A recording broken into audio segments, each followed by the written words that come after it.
His Excellency, Ambassador of India in Switzerland, respected Sri Mridul Kumar Garu, గౌరవ మంత్రివర్గ సభ్యులు, IT, electronics and computers, real time governance, HRD, government of Andhra Pradesh, Shri Nara Lokesh garu, కేంద్ర మంత్రివర్యులు, అది కూడా ముందే చెప్పాడు చాలా గ్లామరస్ పోర్ట్ఫోలియో అని. ఈ గ్లామరస్ పోర్ట్ఫోలియో ఎన్ఆర్ఐస్ అందరికీ కనెక్ట్ చేయగలిగిన రోజున ఎక్కడ ప్రపంచంలో తెలుగు వాళ్ళున్నా రావాలంటే ఈజీగా రావడానికి లాజిస్టిక్స్ ప్రొవైడ్ చేయాల్సిన బాధ్యత మీ మీద ఉంది. అలాంటి కీలకమైన మంత్రి శ్రీ కింజారపు రామ్మోహన్ నాయుడు గారు, అదే మరి గౌరవనీయులు industries and commerce minister Bharat గారు, ఏపీ ఎన్ఆర్టీ సొసైటీ అధ్యక్షులు గౌరవనీయులు రవికుమార్ గారు, ఈరోజు ఈ కార్యక్రమానికి వచ్చినటువంటి యూరోప్కు సంబంధించి పెద్ద ఎత్తున వచ్చారు. మీరు ఎన్నిసార్లు వచ్చినా మళ్లీ మళ్లీ వస్తూనే ఉంటారు. మిమ్మల్ని ఎన్నిసార్లు చూసినా మళ్లీ మళ్లీ చూడాలనిపిస్తుంది నాకు. అది అనుబంధం. అలాంటి మిమ్మల్ని ఓసారి చరిత్ర, నేను జూరిక్కి 95 నుంచి వస్తున్నా. వరల్డ్ ఎకనామిక్ ఫోరంకు రావాలని ఆలోచించింది మొట్టమొదటి పాలిటీషియన్ నేనే అనుకుంటాను, ఒక చీఫ్ మినిస్టర్గా. అప్పటి నుంచి వస్తే అప్పుడు ఎవరు ఇక్కడ తెలుగు వాళ్లే లేరు, ఇండియన్స్ కూడా తక్కువ ఉన్నారు, అసలు తెలుగు వాళ్ళు లేని పరిస్థితి. అలాంటిది ఈరోజు మిమ్మల్ని చూస్తా ఉంటే విజయవాడలో ఉన్నామా, విశాఖలో ఉన్నామా, తిరుపతిలో ఉన్నామా, ఎక్కడున్నాం అర్థం కాకుండా ఉంది. ఎక్కడ పోయినా మీ అభిమానం చూస్తే నా జీవితంలో ఎన్ని జన్మలెత్తి మీకు సేవ చేసినా మీ రుణం తీర్చుకోలేం. అలాంటి మీ అందరికీ మనస్ఫూర్తిగా అభినందనలు. 20 దేశాల నుంచి వచ్చారు. యూకే, యునైటెడ్ కింగ్డమ్ నుంచి వచ్చారు. జర్మనీ సోదరులైతే ఉదయం నుంచి చూస్తున్న అభ్యాసం వదిలిపెట్టలేదు వాళ్ళు.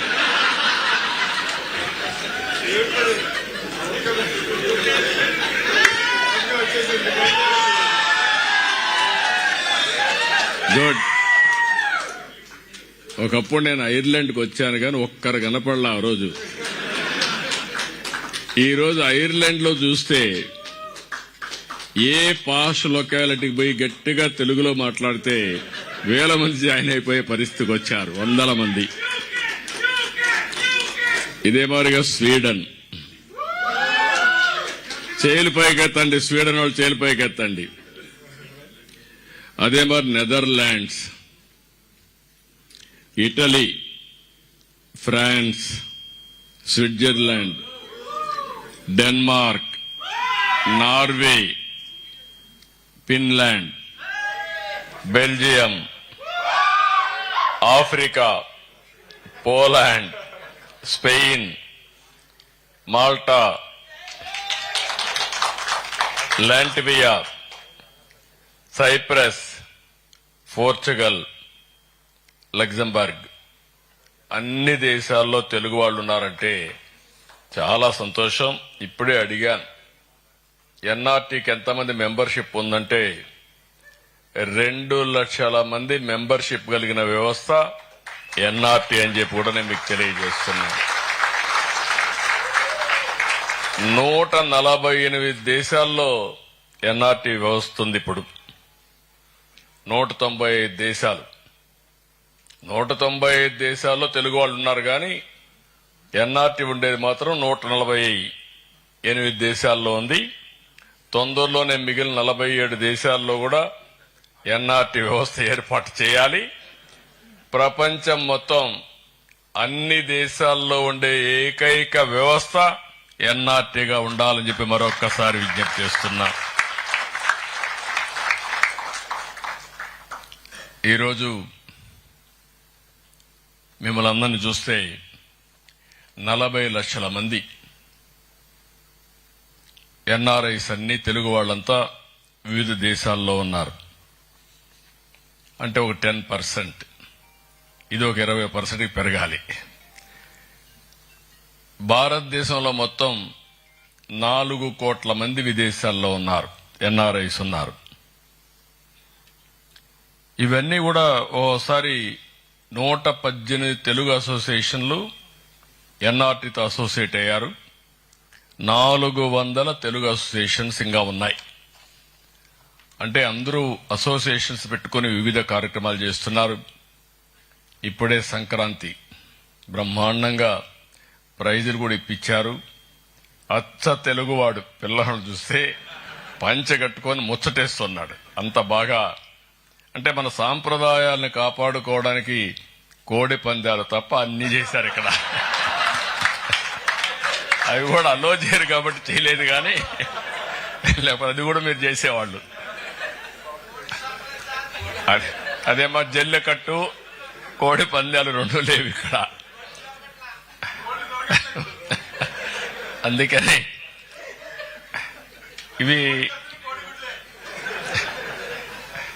ఇవన్నీ చూసినప్పుడు చాలా సంతోషం. 25-30 సంవత్సరాల కంటే ముందు 95లో నేను ఒక ఆలోచన, భవిష్యత్తు ఏ విధంగా ఉండబోతుందని ఒక ఆలోచన చేశాను. నాలో ఒక చిన్న పొరపాటు ఉంటుంది, ఎప్పుడు కూడా ముందు ఆలోచిస్తా ఉంటా దూరదృష్టితో. ఆ రోజు నేను విజన్ 2020 తయారు చేశా సమైక్య ఆంధ్రప్రదేశ్కి. అందరూ నన్ను ఎగతాళి చేశారు. 420 అన్నారు, ఈయనకి ఏమీ రాదన్నారు, ఈయన చేసేదంతా వేస్ట్ అన్నారు. ఐటీ అంటే ఐటీని గురించి కూడా ఐటీ తిండి పెడుతుందన్నారు. కానీ ఈరోజు మిమ్మల్ని చూస్తే నా ఒక్క పబ్లిక్ పాలసీ, ఐటీని ప్రమోట్ చేయాలనుకున్న నిర్ణయం ఈరోజు ప్రపంచంలో 195 దేశాల్లో తెలుగు వాళ్ళు ఉన్నారంటే అది ఆ రోజు తీసుకున్న ఒక్క నిర్ణయం. ఇలాంటి అనేక నిర్ణయాలు చేశాం. ఎప్పుడు కూడా మీరు గుర్తుపెట్టుకోవాల్సింది, ఒక పబ్లిక్ పాలసీ ఒక డెడ్లీ కాంబినేషన్. పబ్లిక్ పాలసీ చేయడమే కాదు, దాన్ని అమలు చేయాలి, ఎగ్జిక్యూషన్ కూడా చేయాలి. ఈరోజు మీరు ఒక్కసారి చూస్తే ఇండియాకు కొన్ని అడ్వాంటేజెస్. ఒకటి, ఆర్థిక సంస్కరణలు 1991లో ప్రారంభించాం. That is the biggest advantage. అది కూడా ప్రారంభించింది మన తెలుగు బిడ్డ పివి నరసింహరావు గారు. దేశానికి ఒక దశ దిశ నిర్దేశించాం. ఆ తర్వాత మీరు చూస్తే సరే, ఇప్పుడే అందరూ మాట్లాడారు. ఈరోజు ఎన్టీ రామారావు గారు తెలుగు జాతి ఉన్నంత వరకు తెలుగు వారి గుండెల్లో శాశ్వతంగా ఉండే ఏకైక నాయకుడు ఎన్టీఆర్. నిన్నే 30వ వర్ధంతి కూడా చేసుకున్నాం. రెండో అడ్వాంటేజ్, అరౌండ్ 95 mid-90s లో టెక్నాలజీ అడ్వాంటేజ్ తీసుకున్నాం. ఫస్ట్ మూవర్ అడ్వాంటేజ్ మనం తీసుకున్నాం. మూడోది, ఈరోజు మీరందరూ గుర్తుపెట్టుకోవాలి, డెమోగ్రఫిక్ డివిడెంట్ అడ్వాంటేజ్ ఉండే ఏకైక దేశం భారతదేశం. ఈరోజు జర్మనీని చూస్తున్నా. ఒకప్పుడు జర్మనీకి ఎవరు వచ్చేవాళ్ళు కాదు, చాలా అడ్వాన్స్డ్ లో ఉండేవాళ్లు. టెక్నాలజీ అంటే జర్మనీ. ఇంకా కూడా ఎకానమీలో మీరు చూస్తే ఇప్పటికి మనం 4th లార్జెస్ట్ ఎకానమీకి వచ్చాం. మొన్నే ఇప్పుడిప్పుడే జపాన్ క్రాస్ చేశాం. తొందరలో జర్మనీని క్రాస్ చేయబోతున్నాం. 2028కి భారతదేశం 3rd లార్జెస్ట్ ఎకానమీగా ఉంటుంది. 2038కి భారతదేశం 2nd లార్జెస్ట్ ఎకానమీ అవుతుంది. 2047కి మీరు గుర్తుపెట్టుకోండి, నెంబర్ 1 ఎకానమీ కావాలనేది మనందరి ఆలోచన, ధ్యేయం. ఇది చూసినప్పుడు ఆ రోజు తీసుకున్న నిర్ణయాలు, ఈరోజు ఇంకొక పక్కన ఇండియాకు ఒక స్ట్రాంగ్ లీడర్షిప్ ఉంది, నరేంద్ర మోడీ. ఈరోజు మీరు ఆ నాయకత్వాన్ని మనం చూసినప్పుడు right time, right leader, right place, that is Narendra Modi as prime minister of India. ఈ అడ్వాంటేజ్ లో ఇప్పుడే మీరు చూశారు, ఒక పక్కన లోకేష్ స్టాన్ఫోర్డ్ గ్రాడ్యుయేట్, నేను తిరుపతి యూనివర్సిటీనే. నరేంద్ర మోడీ గారు మామూలు యూనివర్సిటీనే. అదే మరి పక్కన ఒక ఆయన కూర్చున్నాడు, రామ్మోహన్ నాయుడు, ఆయన పర్డ్యూ యూనివర్సిటీ. ఇంకో పక్క భరత్ ఉన్నాడు, ఈయన కూడా బాగా చదువుకొని ఇండస్ట్రీ పేరెంట్స్ పెడితే అక్కడి నుంచి వచ్చిన వ్యక్తి. ఈరోజు నేను చేసిన ప్రయోగం మీరు చూస్తే, తెలుగుదేశం పార్టీ శాశ్వతంగా ఉండాలి, 2047కి నెంబర్ 1 కమ్యూనిటీ ఎవ్వరికి అనుమానం అవసరం లేదు, Indians will be number 1 globally by 2047. India will be number 1 by 2047. But Telugu community ప్రపంచంలోనే నెంబర్ 1 కమ్యూనిటీగా ఉండాలని నా ఆలోచన. ఎవరికైనా అనుమానం ఉంటే తీసేయండి మీ మైండ్లో నుంచి, ఇది సాధ్యం కాదని. ఈ రోజు ఉన్నాడు రామ్మోహన్ నాయుడు, 12 ఏళ్ల నుంచి ఎంపీగా ఉన్నాడు. ఈరోజు యంగెస్ట్ కేబినెట్ మినిస్టర్, కేంద్రంలో యంగెస్ట్ కేబినెట్ మినిస్టర్ ఎవరంటే మన రామ్మోహన్ నాయుడు. అదే మరి బాగా చదువుకున్నాడు. ఛాలెంజెస్ అంటున్నాడు, ఛాలెంజెస్ కాదు, ఛాలెంజెస్ ఆపర్చునిటీస్ రెండు ఉంటాయి. గ్లామర్ తో సమానంగా రాళ్లు కూడా పడతా ఉంటాయి. రాళ్లు పడినప్పుడు తప్పించుకొని తిరిగి ముందుకు పోవాల్సిన బాధ్యత మీ మీద ఉంటుంది. ఇంకొక పక్కన చూస్తే ఈసారి నేను సెలక్షన్ లో కూడా సెటిల్ అయిన వాళ్ళు కూడా మీరు చూస్తే, ఇంకొక మంత్రి ఉన్నాడు మన దగ్గర, చంద్రశేఖర్, కేంద్రంలో పెంబసాని. ఆయన richest parliament member in the parliament. ఆయన కూడా మీ మారిగా ఒక ఎన్ఆర్ఐ.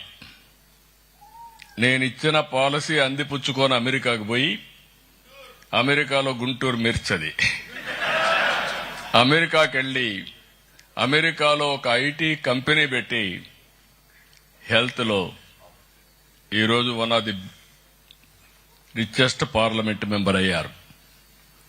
ఈరోజు మీ అందరు నేను చూస్తున్నాను, నేను ఎక్కడికక్కడ మీ అందరితో మాట్లాడుతున్నా. ఈరోజు మీరు చూస్తే 25 ఏళ్లకు మునుపు మనం చేసిన ఆలోచన, ఈరోజు ప్రపంచంలో ఏ దేశానికి పోయినా ఆ దేశంలో హైయెస్ట్ పర్ క్యాపిటా ఇన్కమ్ ఎవరంటే దానికి చిరునామా ఇండియన్స్. అందులో 30% తెలుగు వాళ్ళు ఉండడం నేను గర్వపడుతున్నా. హైయెస్ట్ పర్ క్యాపిటా ఇన్కమ్కి వచ్చాం. ఈరోజు రావాల్సింది మీరు వెల్తియెస్ట్ కమ్యూనిటీగా తయారు కావాలి, మోస్ట్ ఇన్ఫ్లుయెన్షియల్ కమ్యూనిటీగా తయారు కావాలని నేను ఆకాంక్షిస్తున్నా. ఇక్కడికి వచ్చినప్పుడు ఫస్ట్ ఆఫ్ ఆల్ మిమ్మల్ని అందరినీ నేను మళ్లీ ఒక అజెండా మీకు ఇవ్వబోతున్నా. ఏదో మంత్రులకే అజెండా కాదు, మీకు కూడా ఒక అజెండా ఉంటుంది. మీరు కూడా అజెండా పెట్టుకొని ముందుకు పోవాల్సిన అవసరం ఉంది. మొట్టమొదటిసారిగా మిమ్మల్ని అందరినీ మనస్ఫూర్తిగా అభినందిస్తున్నా. ఎన్నిసార్లు అభినందించినా తక్కువే అవుతుంది. మొన్న ఎన్నికల్లో ఎక్స్ట్రాడినరీ వర్క్ చేశారు. ఆ రోజు మేము రాష్ట్రం కోసం ఆలోచించాం. నేను ఆలోచించిన తర్వాత జనసేన అధినేత పవన్ కళ్యాణ్ కూడా స్వచ్ఛందంగా ముందుకొచ్చాడు. ఏమాత్రం కూడా ప్రభుత్వ వ్యతిరేక ఓటు డివైడ్ కాకూడదు, రాష్ట్రాన్ని పునర్నిర్మాణం జరగాలంటే ఇది ఒకటే మార్గం అని ముందుకొచ్చాడు. అదే సమయంలో మేము ముందు చూపుతూ ఆలోచించాం. బీజేపీ కూడా ముందుకొచ్చారు. నరేంద్ర మోడీ గారి నాయకత్వంలో బీజేపీ ముందుకొచ్చి ఎన్డీఏ కూటమి ఏర్పాటు చేశాం. ఆ రోజు మేమందరం ఒకే మాట చెప్పాం. రాష్ట్రాన్ని పునర్నిర్మాణం చేయాలి, పూర్వ వైభవం రావాలి, మళ్లా తెలుగు జాతి ముందుకు పోవాలి. దీనికి సహకరించమంటే మీరు ఎక్కడెక్కడో దేశాల నుంచి ఎవరిని అడగకుండా మీ సొంత డబ్బులు 4-5 లక్షల రూపాయల ఖర్చులు పెట్టి అక్కడి నుంచి ఇంక మినిమం ఓన్లీ రావడానికి పోవడానికి కొంతమంది నెలలున్నారు, కొంతమంది 6 నెలలున్నారు, 3 నెలలున్నారు, 2 నెలలున్నారు, 2 ఏళ్లున్నారు, కేసులు పెట్టించుకున్నారు మాతో సమానంగా. అల్టిమేట్ గా మీ అందరి త్యాగాల ఫలితం 94% స్ట్రైక్ రేట్తో గెలిచింది మొట్టమొదటిసారి చరిత్రలో.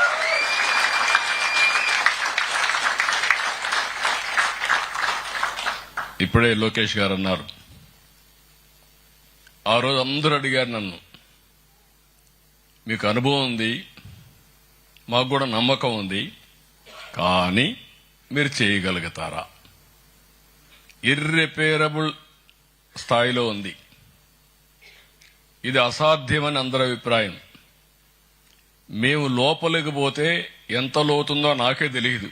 4వసారి ముఖ్యమంత్రిని గాని అంత అఘాతంలోకి వెళ్లిపోయింది. వ్యవస్థలన్నీ భ్రష్టు పట్టాయి. ఇంకొక పక్క చాలా సమస్యలు. నేను ఇక్కడ ఎవరిని క్రిటిసైజ్ చేయను, నేను అక్కడనే క్రిటిసైజ్ చేస్తా. కాబట్టి అక్కడి నుంచి మీరు చూస్తే 18 నెలల్లో ఒక చరిత్ర. ఏపీ బ్రాండ్ నెంబర్ 1 బ్రాండ్ గా తయారు చేశాం.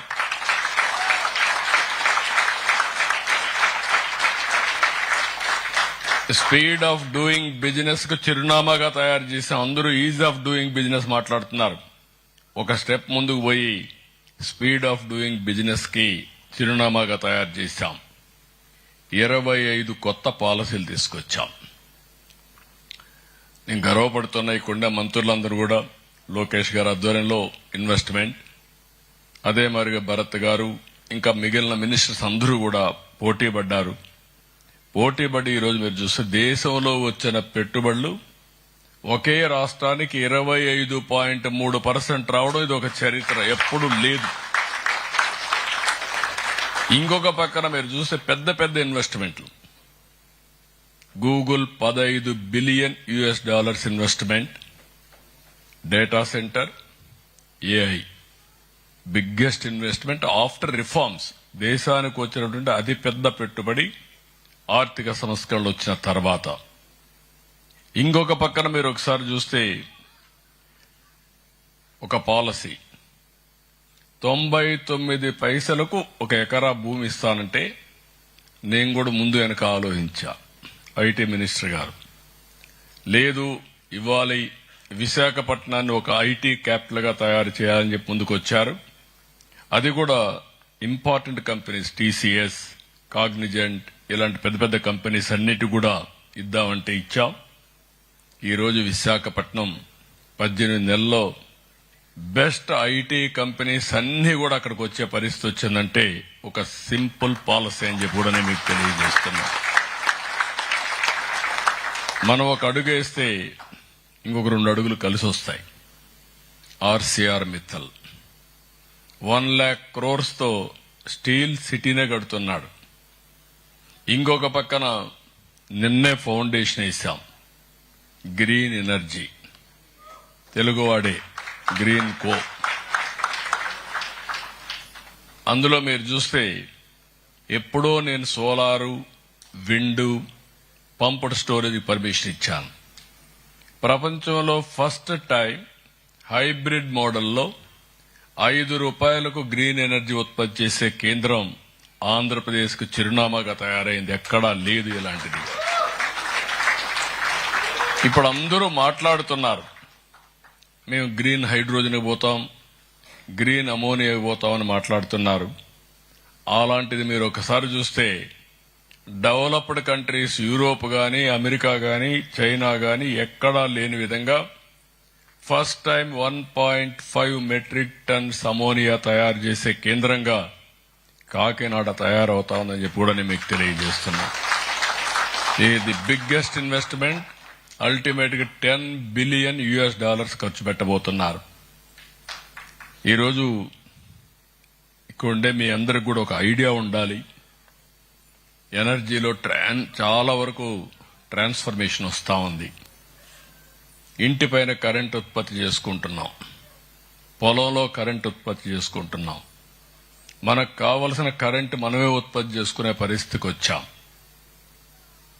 ఇవన్నీ కూడా ఇంటిగ్రేట్ చేసి హైబ్రిడ్ మోడల్లో ఈరోజు ఆంధ్రప్రదేశ్ రాష్ట్రం ప్రపంచంలో మీరు ఒకసారి చూస్తే తక్కువ ఖర్చుతో కరెంట్ ఉత్పత్తి చేయడమే కాకుండా ప్రొక్యూర్మెంట్ చేసే పరిస్థితికి వస్తున్నాం. ₹5.19 ఆవరేజ్ ఒక యూనిట్ ప్రొక్యూర్మెంట్ కాస్ట్ ఉంటే ఈ సంవత్సరం ₹4.80 వస్తుంది. 3 ఏళ్లలో లెస్ దెన్ ₹4 తీసుకొస్తున్నాం. అంటే ప్రపంచంలో ఎక్కడా ఈ ప్రయోగం జరగలేదు. ₹5.19 నుంచి ₹4 కంటే తక్కువ ఒక్క యూనిట్ ప్రొక్యూర్మెంట్ కాస్ట్ సాధించామంటే ఇది ఒక చరిత్ర అవుతుందని చెప్పి కూడా నేను మీకు తెలియజేస్తున్నా. ఈ 18 నెలల్లో దీనివల్ల డేటా సెంటర్స్ అన్ని మన దగ్గరకు వచ్చే పరిస్థితి వస్తుంది. రేపు ఇండస్ట్రీ కూడా పెద్ద ఎత్తున ముందుకు పోయే పరిస్థితికి వస్తాం. ఈ 2-3 కాకుండా బీపీసీఎల్ 1 lakh crores రిఫైనరీ పెడుతున్నారు. ఎన్టీపీసీ అదే మరి government of Andhra Pradesh net cap ఈ 2 కలిపి 1,65,000 కోట్లు పెట్టి గ్రీన్ హైడ్రోజన్ కోసం ముందుకు పోతున్నాయి. ఇప్పటికే మంత్రి గారు చెప్పారు, అందరూ చెప్పారు. ఈరోజు మీరు చూస్తే దగ్గర 22 లక్షల కోట్ల రూపాయలు పెట్టుబడులు వచ్చే పరిస్థితికి వచ్చాయి. దీనివల్ల ఏదైతే 20 లక్షల ఉద్యోగాలు అన్నామో ఇది అమలు చేస్తే తప్పకుండా 20 లక్షల మందికి ఉద్యోగాలు వచ్చే పరిస్థితి వస్తుంది. ఆ దిశగా ముందుకు పోతున్నాం. ఈసారి అన్ని ప్రాంతాల అభివృద్ధి కావాలి. మీతో మాట్లాడుతూ ఉంటే నాకు ఊర్లు జ్ఞాపకం వస్తున్నాయి. మీరు చెప్పే ఊర్లన్నీ కూడా చూసినప్పుడు రాష్ట్రం మొత్తం అడిగొప్పల లేకపోతే గుంటూరు, చీరాల, పల్నాడు ఒకటి కాదు, అన్ని చీపురుపల్లి, కారంచేడు, కనిగిరి, పూతలపట్టు, నాయుడుపేట ఉన్నాయి, మొత్తం ఉన్నాయి. అంటే ప్రతి ఒక్క ఊరు నుంచి మీరు ఇక్కడికి వచ్చారు. మీ ఊర్లో అవకాశాలు కల్పించే బాధ్యత, అక్కడుండే ప్రజలకు బంగారు భవిష్యత్తు కల్పించే బాధ్యత, వికేంద్రీకరణతో అభివృద్ధి చేసే బాధ్యత మేము తీసుకుంటామని మీ అందరికీ హామీ ఇస్తున్నా. దానికోసం ముందుకు పోతున్నాం. విశాఖపట్నం రీజియన్, తిరుపతి రీజియన్, అదే మరి అమరావతి రీజియన్ 3 రీజియన్లుగా చేసి మొత్తం కూడా ముందుకు పోతున్నాం. ఇంకొక పక్కన మీరు గుర్తుపెట్టుకోవాల్సింది ఈరోజే ఇస్ ఎక్సలెన్సీ అంబేద్కర్ ఒక ప్లేస్ చెప్పారు. What is that place sir?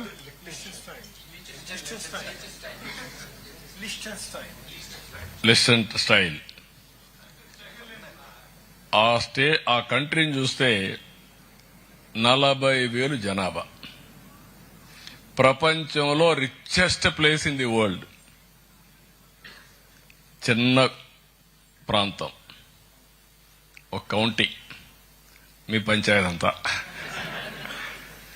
మీ పంచాయతీ అంత కంట్రీ ఇండియా కంటే 2 లక్షల టైమ్స్ పర్ క్యాపిటల్ ఇన్కమ్ ఎక్కువ సంపాదిస్తున్నారంటే ఏంటి, వాళ్ళేం దేవతలా?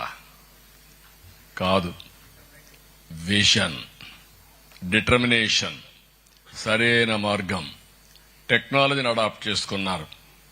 అందుకే మీకు చెప్తున్నా, ఈరోజు ఆ రోజు ఐటీతో ప్రారంభించా, ఈరోజు AI, data centre, quantum computing మాట్లాడుతున్నా. అదే సమయంలో మీరు గుర్తుపెట్టుకోవాల్సింది, ఈరోజు స్పేస్ సిటీ ఎక్కడో ఎలాన్ మాస్క్ అక్కడ పెట్టేది కాదు. ఈరోజు తిరుపతి దగ్గర స్పేస్ సిటీ ప్రారంభించాం. ఇప్పటికే 2 కంపెనీలు వచ్చాయి. రేపు రాబోయే రోజు సెటిలైట్స్ అన్ని లాంచ్ చేయడానికి చిరునామాగా ఆంధ్రప్రదేశ్ ఉంటుందని చెప్పి కూడా నేను మీకు తెలియజేస్తున్నా. It is a game changer. 2 drone city. Future అంతా డ్రోనే. యుద్ధాలు కూడా మనుషులు చేసే పని లేదు. ఇంకా ఎవడి తెలివి ఎక్కువ ఉంటే పవర్ఫుల్ డ్రోన్ తయారు చేస్తే with in minutes is the king maker. That will be the game changer. అందుకే ఓర్వకల్లో డ్రోన్ సిటీ తీసుకొచ్చాం. డిఫెన్స్ అప్లికేషన్స్, సివిలియన్ అప్లికేషన్స్ అందరూ మాట్లాడుతున్నారు. 26లో డ్రోన్ ట్యాక్సీ ఆంధ్రప్రదేశ్ లో వస్తుందని చెప్పి కూడా నేను మీకు తెలియజేస్తున్నా. డ్రోన్ అంబులెన్స్లు కూడా వస్తాయి. డ్రోన్స్ తో నేచురల్ ఫార్మింగ్ కూడా డ్రోన్ తో స్ప్రే చేసి జీవామృతం ఇలాంటివన్నీ కూడా స్ప్రే చేసేదని కూడా తీసుకొస్తున్నా. నేను ఒకటే మంత్రి గారికి చెప్తున్నా, ఆయన వర్కౌట్ చేసుకొని మీరు సిద్ధంగా ఉండాలి. సివిల్ ఏవియేషన్ కాబట్టి దానికి పర్మిషన్లు అన్ని ఇవ్వాలి. ప్రపంచంలో మొట్టమొదటిసారిగా డ్రోన్స్ అన్ని మన దగ్గరనే తయారై ఆపరేషన్ చేసే పరిస్థితికి వస్తాం. మనం ప్రపంచంలో ఎవరికంటే తక్కువ కాదు, అందరికంటే ముందుంటాం. మూడోది ఎలక్ట్రానిక్ సిటీ. అన్ని కూడా ఇంకా డివైస్ అన్ని కూడా ఎలక్ట్రానిక్స్. మీకు అంతా కూడా ఫోన్లంతా మీరందరూ చదువుకొని ఇక్కడికి వచ్చారు. ఇప్పుడు మీరు ఆపరేట్ చేస్తున్నారు. భవిష్యత్తులో మొత్తం IoTs, sensors, drones, CCTV cameras, ఇంకా యు నేమ్ ఎనీథింగ్ ఇవే ఉంటాయి. అదే మరి ఇంకొక పక్కన హెల్త్ కోసం హెల్త్ డివైస్ అన్ని కూడా తయారు చేస్తాం. డయాగ్నోసిస్ కూడా తయారు చేస్తాం. ఫార్మా అంతా కూడా పెద్ద ఎత్తున. ఫార్మా అయితే రేపు తొందరలోనే పర్సనల్ మెడిసిన్. ఏ వ్యక్తికి ఏ మందు కావాలనో తయారు చేసి మీకు ఇచ్చే బాధ్యత కూడా వస్తుంది. అలాంటి ఇంకొక పక్కన బిల్ గేట్స్ తో వర్కౌట్ చేస్తూ వాళ్ళ ఫౌండేషన్ తరఫున సంజీవని ప్రాజెక్ట్ తీసుకొస్తున్నాం. డిజిటల్ హెల్త్ రికార్డ్స్ తీసుకొస్తాం. ప్రతి ఒక్కరి ఆరోగ్యాన్ని కాపాడడానికి preventive health, curative health and also real time monitoring. ప్రపంచంలో ఏ దేశం కూడా 100% సక్సెస్ కాలేదు. మొట్టమొదటి రాష్ట్రం ఆంధ్రప్రదేశ్ గా ఉంటుంది. జీవన ప్రమాణాలు పెరుగుతాయి. డిసీజ్ ప్రొఫైల్ కూడా కంట్రోల్ చేస్తామని చెప్పి కూడా నేను మీకు తెలియజేస్తున్నా. ఇవన్నీ ఇంకొక పక్క ఎక్కడా లేదు ఇప్పటికీ. నేచురల్ ఫార్మింగ్ 1.8 అంటే 18 లక్షల మంది, 18 లక్షల ఎకరాలు చేస్తున్నారు. ప్రపంచంలోనే బిగ్గెస్ట్ ప్రాజెక్ట్ ఆంధ్రప్రదేశ్ జరుగుతా ఉంది. నేను ఎప్పుడు కూడా ఇటీవల కాలంలో మీరు చూస్తే ఒకప్పుడు నీళ్లు లేని పరిస్థితి ఆంధ్రప్రదేశ్ లో. ఈరోజు గర్వంగా చెప్తున్నా, మొన్న ఖరీఫ్ అయింది, ఇప్పుడు రబీ వస్తా ఉంది. ఈ సమయంలో 950 టీఎంసీ నీళ్లు ఆంధ్రప్రదేశ్ రిజర్వాయర్లో ఉన్నాయంటే అది ఈ ప్రభుత్వం సాధించిన ఘనమైన విజయం. వాటర్ సెక్యూరిటీ ఏమైనా అవుతాయి, అలాంటి చేయగలిగాం. ఇవన్నీ చేసిన తర్వాత నేను ఇక్కడ మిమ్మల్ని నా పని నేను చేస్తా, మీ పని మీరు చేయాల. అందరికంటే బాగా చదువుకొని ఇక్కడికి వచ్చారు, అందరికంటే బాగా చదువుకొని అమెరికాకి వెళ్లారు. ఈరోజు ఏఐ అంటే దానికి చిరునామా మనమే. All IT companies all over the world, all CEOs or deputy CEOs or AI అనలిస్టులు కావచ్చు, సాఫ్ట్వేర్ ఇంజనీర్స్ కావచ్చు, అందరూ ఇండియన్సే ఉన్నారు. అందులో తెలుగు వాళ్లే ఉన్నారు. ఇక్కడ మీకు కావాల్సింది అప్లికేషన్. ఇప్పుడు ఆంధ్రప్రదేశ్లో నేను చేసింది అవేర్ అనే ఒక వ్యవస్థ పెట్టి, అవేర్ ద్వారా 45 పారామీటర్స్ రియల్ టైంలో తెప్పిస్తున్నాం. అన్ని రిజర్వాయర్స్ లో సెన్సార్లు పెట్టాం, బావుల్లో సెన్సార్లు పెట్టాం. Ground water, temperature, humidity, air quality, everything. ప్రపంచంలో ఎక్కడైనా ఎవరైనా కొత్త ఇది వస్తే దానికి అది కూడా అమలు చేసి డేటా రియల్ టైం డేటా వస్తుంది. మీరు గుర్తుపెట్టి శాండ్ బాక్స్ పెడుతున్నాం తొందరలోనే. హిస్టారికల్ డేటా అంతా కంప్యూటరైజ్ చేశాం. ప్రజెంట్ డేటా అంతా ఆన్లైన్ లో ఉంటుంది. అదే సమయంలో రియల్ టైం డేటా వస్తుంది. Now we're working AI modules. అంటే లోకేష్ గారు ఒక మంచి ప్రాజెక్ట్ తీసుకొచ్చారు. అది కూడా వాట్సాప్ గవర్నెన్స్.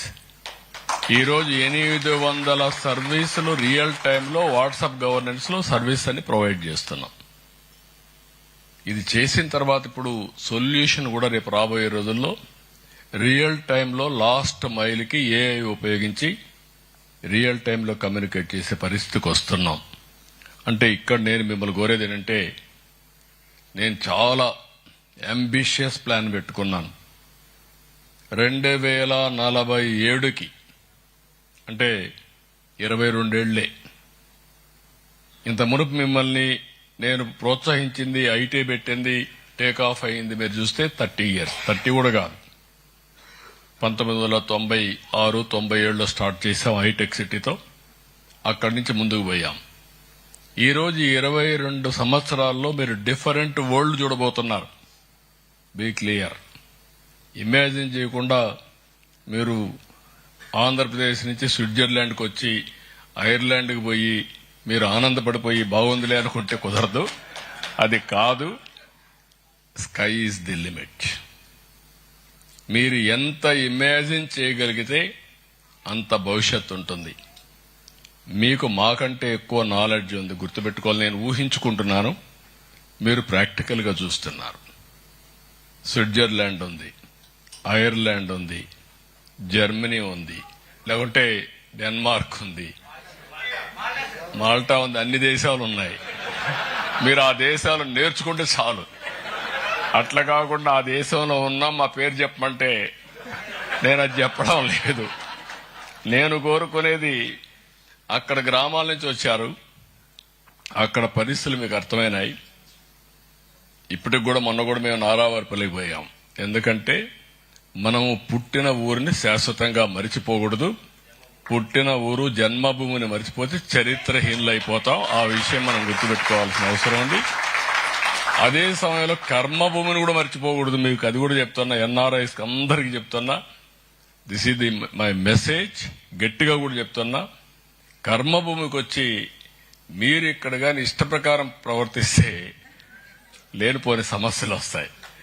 ఆ విషయం కూడా మీరు గుర్తుపెట్టుకోవాల్సిన అవసరం ఉంది. మన వాళ్ళకు ఒక క్యారెక్టర్ ఉంది. సింగపూర్ పోతే చాలా డిసిప్లిన్ గా ఉంటారు. నేను ఎప్పుడూ చెప్పాను, ఫైన్ సిటీ, లేకపోతే కేనింగ్ కూడా ఇంకా ఎక్కువ అయితే అక్కడ మాత్రం డిసిప్లిన్ గా ఉంటాం. ఎక్కడన్నా లిబర్టీ ఇస్తే మాత్రం ఇంకా రెచ్చిపోతాం.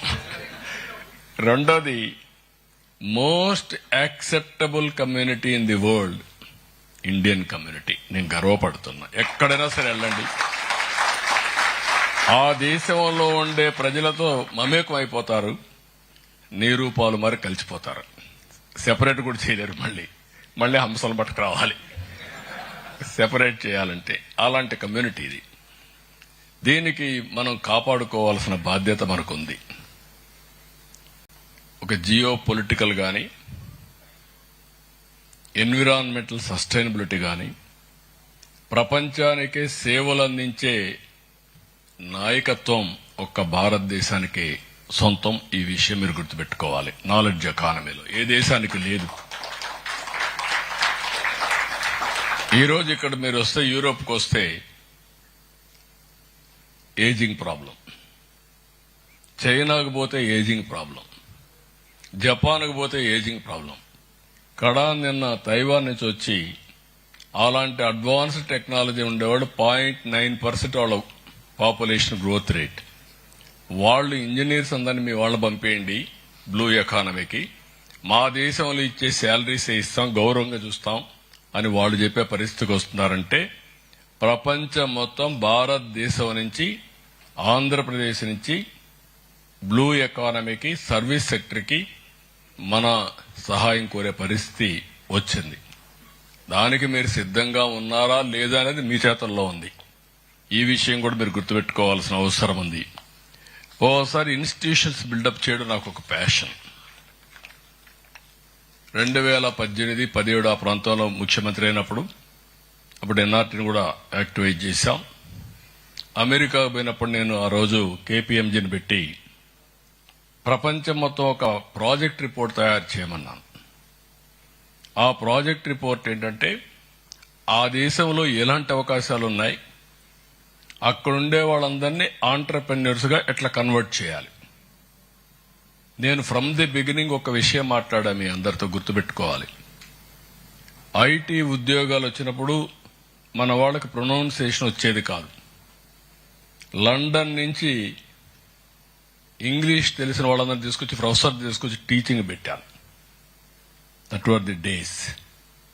అప్పుడు మనం ఏం చేసేవాళ్ళంటే మొత్తం కంప్యూటర్లో డేటా ఎంటర్ చేసేవాళ్ళం. అమెరికాలో డే టైం, మనకు నైట్ టైం. మనకు డే టైం, వాళ్ళకు నైట్ టైం. ఆ జోన్ అడ్వాంటేజ్ తీసుకొని చేశాం. దాంతో మనం అంతా మెడికల్ ప్రిస్క్రిప్షన్స్ ఇవన్నీ కూడా అప్డేట్ చేసేవాళ్ళం ఆ రోజుట్లో.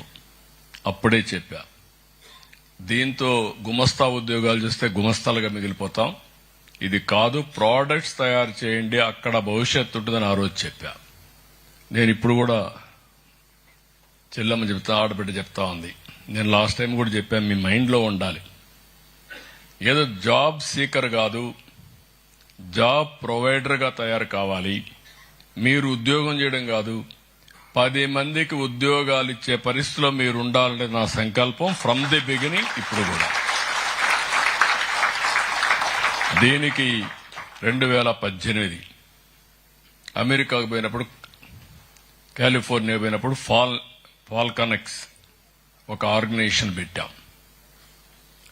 ఈ 7 సంవత్సరాల్లో 30x డెవలప్ అయింది. అది 30 టైమ్స్. దాని వాల్యుయేషన్ చూస్తే $3.7 బిలియన్. ఇప్పుడు 210 మిలియన్ ఇన్వెస్ట్మెంట్ తీసుకొచ్చి పెట్టారు.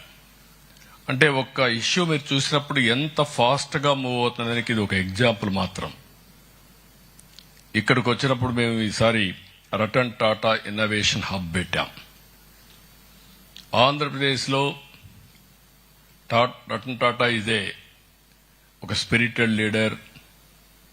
ఆయన ఆర్గనైజేషన్ ఏ విధంగా ఒక ఎంపైర్ గా తయారు చేసి ఒక ఎగ్జాంపుల్ గా తీసుకోవాలని దీనికి తీసుకొచ్చాం. 1 family 1 entrepreneur, this my concept. అయితే నేను మామూలుగా డాక్రా సంఘాలను కూడా చదువుకొని ఆడబిడ్డలను కూడా పారిశ్రామికవేత్త చేయాలని 1 ఆంటర్‌ప్రెన్యూర్ పెట్టాను. మీరంతా చదువుకున్నాళ్ళు, ఐటీ చేసిన వాళ్ళు. నేను అందుకే ఒక మాట చెప్పాను, భార్యాభర్త ఇద్దరు ఐటీ చేస్తే రిస్క్ అనుకుంటే ఒకరు ఉద్యోగం చేయండి, ఒకరు ఆంటర్‌ప్రెన్యూర్గా కన్వర్ట్ కాండి, వ్యాపారం చేయమని. సక్సెస్ అయితే ఇద్దరు మళ్ళా వ్యాపారం చేసుకోవచ్చు అని చెప్పాం. దానికి మీరు కట్టుబడి ఉండి ముందుకు పోవాల్సిన అవసరం ఉంది. ఈరోజు రతన్ టాటా ఇన్నోవేషన్ హబ్ ద్వారా సన్ రైజ్ కనెక్ట్స్ అనే ప్రత్యేకమైన కార్యక్రమాన్ని ఇంట్రడ్యూస్ చేస్తున్నాం. అనేక మార్గాలు, నేను ఓన్లీ ఐడియా మాత్రం ఇస్తున్నా, మీరు ముందుకు రావాలి. మీ డయాస్పోరా నుంచి మీరు ఆంటర్‌ప్రెన్యూర్ కావడం ఫస్ట్ ప్రయారిటీ. అందరూ మీరు అమరావతికి రావాలి, ఆంధ్రాకి రావాలి, మీరే పెట్టుబడులు పెట్టాలి నేను అడగడం లేదు. నేను మీరు కోరుకునేది, మీరు ప్రపంచంలో ఎక్కడున్నా మీరు బాగుంటే వీళ్ళు నా వాళ్ళని చెప్పుకుంటే నాకు చాలు, నేను గర్వకారణం, అది నాకు కావాలి. అక్కడ ఏం చేయాలి నేను చేస్తాను. మీరు ఆ స్ఫూర్తి రావాలి. అక్కడ కూడా మీరు పెట్టుబడులు పెడతానంటే వెల్కమ్ చేస్తాం. ఇక్కడ వచ్చినప్పుడు ఏంజల్ ఇన్వెస్టర్స్ గా మీరు జాయిన్ కావచ్చు. అవసరమైతే మీరే ఒక ఫండ్ క్రియేట్ చేసుకొని ఆంధ్రప్రదేశ్లో మీరు కూడా ఎవరైతే అలాంటి ఇన్నోవేటర్స్ ఉంటారో వాళ్ళకి హ్యాండ్ హోల్డింగ్ ఇచ్చి మీరు కూడా దాంట్లో వెంచర్ క్యాపిటల్ పెట్టచ్చు, ఒక మార్గం. 2, మీరే స్టార్టప్లు చేయొచ్చు. 3, ఈ 2 కాదంటే మీరు కూడా మెంటర్స్ గా చేరొచ్చు. మీ ఊర్లో ఉండే నలుగురికి మెంటరింగ్ చేసి మీరు ముందుకు పోయే పరిస్థితి కూడా మీరు తీసుకోవచ్చు. దీనికి అంతటికి నేనేమనుకుంటున్నానంటే ఈరోజు ఒక 50 కోట్ల రూపాయలు ఎన్ఆర్ఐ కోసం ఎన్ఆర్టీ తరఫున మిమ్మల్ని పారిశ్రామికవేత్తలుగా తయారు చేయడానికి ఒక 50 కోట్ల రూపాయలు కార్పస్ ఇస్తా, నిధి పెడతా. ఇది బిగినింగ్ మాత్రమే, ఇది ప్రారంభం మాత్రమే. ఇది మీరు ఎంత పెరిగితే అంత అండగా నేనుంటా, మేముంటాం. దానివల్ల మీకు ఒక ఊపు వస్తుంది. రతన్ టాటా ఇన్నోవేషన్ హబ్ నుంచి మెంటరింగ్ ఉంటుంది. నేను అక్కడ 5 ఒకటి మెయిన్ హబ్ అమరావతిలో ఉంటుంది, విశాఖపట్నం, రాజమండ్రి, అమరావతి, తిరుపతి, అనంతపూర్, ఈ 5 జోన్స్ ఉంటాయి. ఇక్కడ ఎన్ఆర్ఐ 195 దేశాల్లో బ్రాంచెస్ ఉంటాయి, ఎన్ఆర్టీ ఉంటుంది. ఇక్కడ పారిశ్రామికవేత్తల్ని మిమ్మల్ని తయారు చేయడం చాలా ఈజీ. మీరు అందరికంటే బాగా నాలెడ్జ్ ఉండేవాళ్ళు. కొంచెం మనసు పెట్టండి, అవుట్ ఆఫ్ బాక్స్ థింకింగ్ చేయండి. రొటీన్ థింకింగ్ చేస్తే అన్నిట్లే కనపడొస్తాయి మీకు. కానీ కొంచెం ఇన్నోవేటివ్గా ఆలోచించడం, ఇన్నోవేషన్కు మీరు నాంది పలకడం, ఇక్కడుండే టెక్నాలజీస్ అన్ని ఉపయోగించుకోవడం చేయగలిగితే. ఇక్కడే దాతిరి రెడ్డి ఉంది, ఆ అమ్మాయి ఐఏఎస్ ఆఫీసర్. ఆ అమ్మాయిని చూసిన తర్వాత జాయింట్ కలెక్టర్గా ఉంటే రతన్ టాటా ఇన్నోవేషన్ హబ్కి ఐఐటిలో పాస్ అయింది. కాబట్టి ఆ అమ్మాయి అయితే చేయగలుగుతున్న ఉద్దేశంతో ఆ అమ్మాయిని ఇప్పుడు దీనికి డైరెక్టర్గా పెట్టాం, సీఈఓగా పెట్టాం, పనిచేస్తున్నారు. ఒక మహిళ. మిమ్మల్ని అందరినీ పారిశ్రామికవేత్తలు చేయడానికి ముందుకు పోయినప్పుడు మహిళలు కూడా ముందుకు రావాలి. ఈ రోజు నేను దావోస్కి వస్తే 12 మంది టీంతో వచ్చాం, అందరూ యంగ్స్టర్స్. నేను ఒక్కడనే అనుభవం ఉండేది. నేను వీళ్ళందరికంటే ఆలోచనలో ఎప్పుడూ యంగే, దాంట్లో డౌటే లేదు. వాళ్ళ ఆలోచనలంతా కూడా కొంచెం లీజర్గా ఆలోచిస్తూ ఉంటారు, నేను మాత్రం చాలా ఫాస్ట్గా ఆలోచిస్తూ ఉంటాం. వీళ్ళందరికీ ఎక్స్పోజర్ ఇవ్వాలి, హౌ థింగ్స్ ఆర్ హ్యాపెనింగ్ చెప్పడానికి ఈరోజు ఒక 6-7 మంది యంగ్స్టర్స్ అందరినీ ఇక్కడికి ఐఏఎస్ ఆఫీసర్ కూడా తీసుకొచ్చాం. ఐఏఎస్ ఆఫీసర్ అనగానే ఉద్యోగం వస్తే, ఉద్యోగం అంటే ఇంక పెత్తనం అనుకుంటారు, నాట్ ప్రోయాక్టివ్గా ఉండరు. ఆ చేంజ్ తీసుకురావడానికి వాళ్ళు అనుకుంటే ఏమైనా చేయగలుగుతారన్న ఉద్దేశంతో వాళ్ళందరినీ తీసుకొచ్చాం. రెండోది, మీలో కల్చర్ రావాలి. మీ ఊరు నుంచి ఎవరైనా మీ బంధువులో, మీ స్నేహితులో, మీతో పుట్టిన వాళ్ళు ఇంకా అక్కడే ఉన్నారు, వాళ్ళకు కూడా హ్యాండ్ హోల్డింగ్ మీరు ఇవ్వాలి. ఈ విషయం మీరు అందరూ గుర్తుపెట్టుకోవాలి. నేను అందుకే P4 తీసుకొచ్చాను. ఒకప్పుడు P3 పబ్లిక్ ప్రైవేట్ పార్ట్నర్షిప్. ఈరోజు ఎయిర్పోర్ట్లు వస్తున్నాయి, రోడ్లు వేస్తున్నాం, ఐటీ కంపెనీలు వచ్చాయి, అనేక విధాలుగా సంపద సృష్టిస్తున్నాం. ఈ సంపద సృష్టి ఎంతవరకు పోయిందంటే హ్యావ్స్ అండ్ హ్యావ్ నాట్స్ వ్యత్యాసం పెరిగిపోయింది. బిలినియర్స్ తయారవుతున్నారు, రిలేటివ్గా పేదవాడు పేదవాడిగానే ఉన్నాడు. అందుకే ఈరోజు కొత్త కార్యక్రమం పబ్లిక్ ప్రైవేట్ పీపుల్స్ పార్ట్నర్షిప్.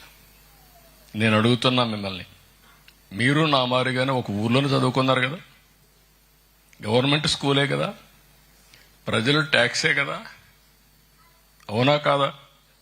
అవకాశం మీకు వచ్చింది, నాకు ఒక అవకాశం వచ్చింది, నేను ఇప్పుడు కూడా మర్చిపోలేను. 6 కిలోమీటర్లు నడిచాను హై స్కూల్కి, 6వ తరగతికి. 6 కిలోమీటర్లు నడిచి నా క్యారియర్ నేనే అప్పుడు ఆహార పొట్లాలు కట్టుకొని హై స్కూల్కి పోయి చదువుకొని మళ్ళా ఊరికి వచ్చేవాడిని. 12 కిలోమీటర్లు నడిచాను. ఈరోజు నేను మేనేజ్మెంట్ పాఠాలు ప్రపంచానికి చెప్తున్నా, టెక్నాలజీ పాఠాలు ప్రపంచానికి చెప్తున్నా. వాట్ ఇట్ మీన్స్, అవకాశం వచ్చింది, అంచెలంచెలుగా సద్వినియోగం చేసుకున్నాను.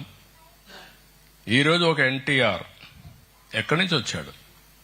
ఒక మారుమూల ప్రాంతం, మామూలు కుటుంబం, ఒక ఎక్స్ట్రార్డినరీ పర్సనాలిటీ. ఈరోజు చరిత్ర తిరగరాశాడు, ఇంకెవరూ తిరగరాయలేనంత ఎత్తుకు ఎదిగాడు. అవునా కాదా? ఒక్కసారి ఆలోచించుకోండి.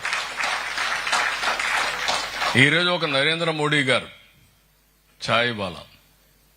ఈరోజు ప్రపంచంలో మీరు చూస్తే ప్రపంచంలోని అందరికంటే పాపులర్ లీడర్గా, మోర్ స్టెబిలిటీ ఉండే లీడర్గా ప్రజాస్వామ్యంలో ఎంత పవర్ఫుల్ గా ఉండగలుగుతారా అని నిరూపించిన వ్యక్తి నరేంద్ర మోడీ గారు. ఆయన కూడా ఒక సాధారణ కుటుంబమే. ఒక అబ్దుల్ కలాం, ఒక అంబేద్కర్, ఒక మహాత్మా గాంధీ, లేకుంటే ప్రపంచంలో ఏ లీడర్ అన్నా తీసుకోండి, పుట్టినప్పుడు ఒక కేజీనే. తర్వాత మీరు పెరిగే కొద్దీ మీరు అనుసరించే విధానాలే కారణం. ఆ విషయం మీరు గుర్తుపెట్టుకోవాల్సిన అవసరం ఉంది.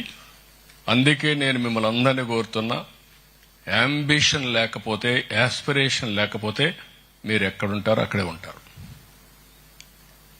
మీలో ఒక యాస్పిరేషన్ మీకోసరం కాదు, జాతి కోసరం, దేశం కోసరం. ప్రతి ఒక్కరిలో ఆ యాస్పిరేషన్ ఉండాలి. వెల్త్ క్రియేషన్ కూడా మీరు గుర్తుపెట్టుకోవాల్సింది, వెల్త్ క్రియేషన్ అవసరం.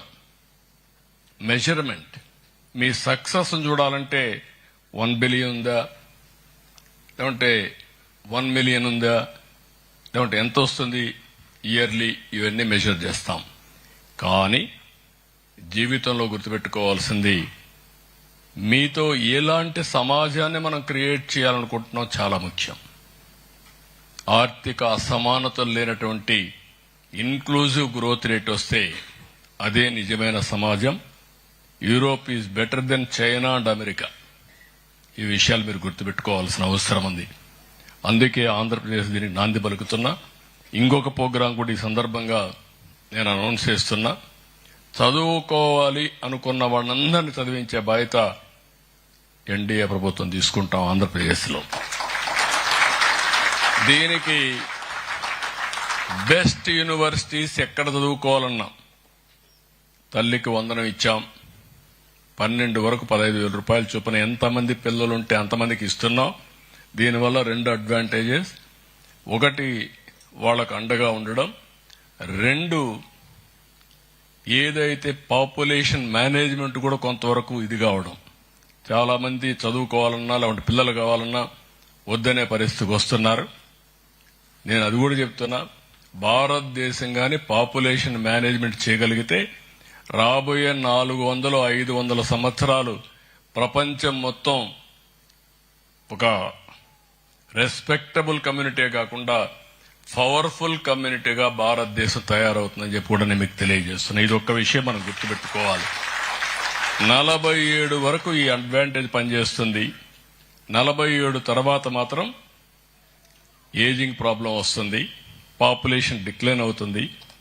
ఈ రోజు యూరోప్ లో వచ్చిన పరిస్థితి భారతదేశం రాకూడదంటే, ఆంధ్రప్రదేశ్ రాకూడదంటే మీరందరూ కూడా పాపులేషన్ మేనేజ్మెంట్ గురించి మాట్లాడాలా.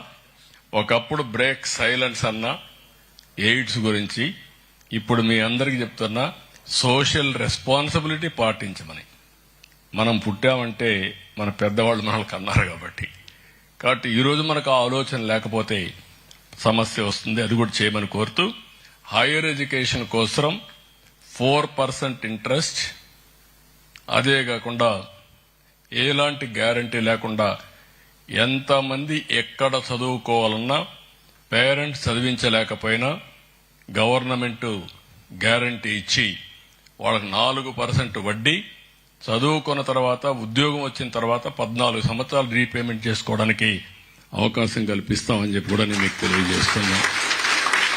దీనివల్ల మీ ఊర్లో ఎవరైనా పిల్లలుంటే మీరు చెప్పి వాళ్ళందరూ చదువుకోమనండి, బాధ్యత తీసుకోండి. మీరు కూడా P4లో భాగస్వాములు కండి. ఫైనల్ గా ఈరోజు మిమ్మల్ని అందరినీ చూసిన తర్వాత తొందరలోనే మేము ఏపీ ఫస్ట్ అని ఒక ఆర్గనైజేషన్ కూడా తీసుకొస్తున్నాం. ఈ ఆర్గనైజేషన్ కూడా చూస్తే Andhra Pradesh futuristic innovation and research in science and technology ఒక ఆర్గనైజేషన్ తిరుపతిలో మీరు చూస్తే నేనే ఆ రోజు శాంక్షన్ చేశాను. ఐజర్ ఐఐటి 2 ఒక ప్లేస్ లో ఉండే ఏకైక ప్లేస్ తిరుపతి. ఆ 2 ఇన్స్టిట్యూట్స్ పెట్టి government of Andhra Pradesh public private partnership తో బెస్ట్ రీసెర్చ్ నెక్స్ట్ లెవెల్కి ఏం పోవాలనో నేను చెప్పినట్టు అన్నిటిపైన రీసెర్చ్ చేయడానికి ముందుకు పోతున్నాం. ఇవన్నీ కూడా మీరు అర్థం చేసుకొని ఏ విధంగా మీరందరూ అసోసియేట్ అవుతారో అసోసియేట్ కావాల్సిందిగా మరొక్కసారి కోరుతూ, నెక్స్ట్ టైం వచ్చినప్పుడు మీ బ్యానర్ చూపించారు. నెక్స్ట్ టైం వచ్చినప్పుడు నాకు కావాల్సింది మీ సక్సెస్ చూపించాలా. పారామీటర్స్ పెట్టేస్తారు. ఏ దేశంలో ఎంతమంది పారిశ్రామికవేత్తలుగా తయారయ్యారో అది మీరు చెప్పగలిగితే నేను వాళ్ళని పిలిపించి నేను నేర్చుకొని అందరికి నేర్పిస్తా. ఇక్కడుండే మంత్రులు కూడా కోరుతున్నా. రామ్మోహన్ నాయుడు సివిలియేషన్ మినిస్టర్ బయట తిరుగుతూ ఉంటాడు. తిరిగేసి వెళ్ళిపోవడం కాదు. ఆయన అందరినీ మిమ్మల్ని ఆంటర్ప్రెన్యూర్స్ గా తయారు చేసే బాధ్యత ఆయన తీసుకోవాలి. లోకేష్ ఆయన బాగా చదువుకొని వచ్చాడు. చదువుకొని వస్తేనే చాలదు, ఇప్పుడు కావాల్సింది ప్రపంచంలో ఉండే మిమ్మల్ని అందరినీ నెంబర్ 1 కమ్యూనిటీ చేయాలంటే as a leader of Telugu Desam ఆయన మొత్తం ప్రమోట్ చేయాల్సిన బాధ్యత ఆయన పైన ఉంటుంది. భరత్, నాకేదో ఇండస్ట్రీ ఉంది, నేను ఆనందంగా ఉన్నా అంటే కుదరదు. నీ పని పారిశ్రామికవేత్తను ప్రమోట్ చేయడం, అంతేగాని నువ్వు హ్యాపీగా కూర్చుంటే మాత్రం కుదరదు. అప్పుడే మీ అందరికి గౌరవం ఉంటుంది. అందుకే మిమ్మల్ని అందరినీ సెలెక్ట్ చేశాను. మీరు గుర్తుపెట్టుకోవాలి, మొన్న ఎలక్షన్లో ఒక రిస్క్ తీసుకున్నాం. ఒక 70-80 మంది యంగ్స్టర్స్ ని ఎమ్మెల్యేలుగా తీసుకొచ్చాం, ఫస్ట్ టైమర్స్. మంత్రులు 18 మంది ఫస్ట్ మంత్రులు అయ్యారు. పార్లమెంట్లో యంగెస్ట్ పార్లమెంట్ ఏదైనా ఉందంటే దానికి చిరునామా తెలుగుదేశం పార్టీ, పార్లమెంటరీ పార్టీ. ఇలాంటి అనేకమైనటువంటి హైలీ ఎడ్యుకేటెడ్ యంగ్స్టర్స్, ఫ్యూచరిస్టిక్ ఇవన్నీ తయారు చేసి ఈ పాలసీలు కూడా ఇచ్చాం. ఇవన్నీ అమలు చేయాల్సిందిగా కోరుకుంటూ మరొక్కసారి యూరోప్లో ఉండే మిమ్మల్ని అందరినీ పేరు పేరున అభినందిస్తున్నా. మీరు గుర్తుపెట్టుకోవాలి, 30 ఏళ్లకు మునుపు భారతదేశానికి గుర్తింపు లేదు. ఈరోజు ఎక్కడికి పోయినా భారతదేశానికి ప్రత్యేకమైన గుర్తింపు ఉంది. 30 ఏళ్లలో చేసిన పని రాబోయే 10 ఏళ్లలో చేయబోతున్నాం. మీరు అది గుర్తుపెట్టుకోవాలి. ఇది గాని మనం చేయగలిగితే మనం అనుకున్న డైరెక్షన్లో మనం పోయే పరిస్థితి వస్తుంది. దానికి అందరూ మెంటల్ గా ప్రిపేర్ కావాల్సిందిగా మరొక్కసారి కోరుకుంటూ, గోదావరి పుష్కరాలకు సిద్ధంగా ఉండండి. అవన్నీ జరుగుతానే ఉంటాయి. దాంట్లో మీరు అసోసియేట్ అవుతానే ఉంటారు. దానికంటే ముందుగా మీరేం చేయాలో కూడా చెప్పండి నాకు. మీరు అది మర్చిపోయేసి నన్ను టెంప్ట్ చేస్తున్నారు. నన్ను టెంప్ట్ చేస్తే నేను సాటిస్ఫై అయిపోతానని. అది చేస్తూనే ఇది కూడా చేసి నా గోల్ ఒకటే, మళ్లీ మళ్లీ చెప్తున్నా. ఒకప్పుడు నేను జూయిష్ గురించి చెప్పేవాడిని. ఈరోజు తెలుగు వాళ్ళ గురించి చెప్పుకునే పరిస్థితి రావాలి. ఆ రోజే సంతోషంగా ఉంటానని మరొక్కసారి తెలియజేసుకుంటూ అందరికీ నమస్కారాలు. జై భారత్, జై తెలుగు తల్లి, జై హింద్.